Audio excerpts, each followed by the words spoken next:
तर हिंगोली जिल्ह्यात आज सकाळी भूकंपाचे धक्के जाणवलेत। 4.7 रिश्टर स्केल तीव्रतेच्या भूकंपाची नोंद झाली आहे। या भूकंपाचं केंद्र होतं पांगरा शिंदे गाव। या गावाच्या शिवारात भूगर्भात 10 किलोमीटर पर्यंत हे केंद्रबिंदू असल्याचं समजतंय। पांगरा शिंदे गावातील अनेक घरांची भूकंपामुळे पडझड झाली आहे। या गावातील नागरिकांशी संवाद साधला आमच्या प्रतिनिधींनी, आपण पाहूयात।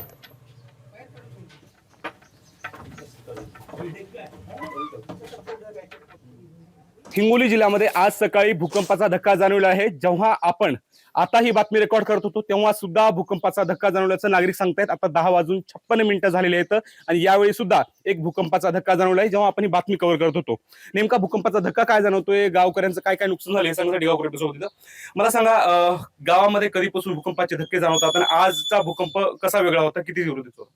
2017 पासून पांगरा शिंदे गावामध्ये वारंवार भूकंपाचे धक्के होतात।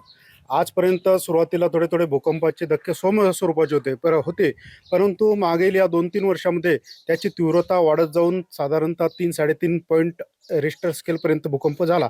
परंतु आज सकाळी 8:40 जो झालेला भूकंप होता तो खूपच मोठा होता, तीव्र होता।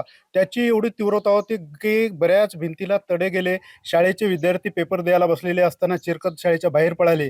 अत्यंत भयभीत असं वातावरण गावामध्ये झालेलं आहे। आम्ही माझ्या घरी होतो त्यावेळेस एकदम भीती वाटली आणि बाहेर पळून आलो। भांडे सुद्धा पडले घरातले। हा, अच्छा, असं तुमचा अनुभव काय या भूकंपाचा? असं आमचा अनुभव असा आहे की आम्ही घरात असताना जोराने बाहेर पळालो आणि भूकंप असा एकदम जोरात झाल्यावर भिताड हे ते जाणारले, त्यामुळे जोरात बाहेर पळालो। किती घरांचं नुकसान झाले, काय लोक सांगायचे? बरेच घराचं नुकसान झालेलं आहे। आम्ही सकाळी घरी नेमकं शेतून येते वेळच चहा पाणी घेऊ लागलो आणि चहा घेता घेताच ही घटना घडली। आम्हाला रस्त्यात जाता आलं नाही, घाबरून गेलो आहे। हे नागरिक आहेत, स्थानिक आहेत, भूकंपाचे धक्के जाणवत आहेत, त्यामुळे अनेक ठिकाणचं नुकसान झालेलं आहे आणि या भूकंपावर कायमस्वरूपी उपाययोजना कराव्यात अशी मागणी आता स्थानिकांच्या वतीने केली जात आहे। माधव दिपके, एबीपी माझा, पांगरा शिंदे, हिंगोली। एबीपी माझा, उघडा डोळे बघा नीट।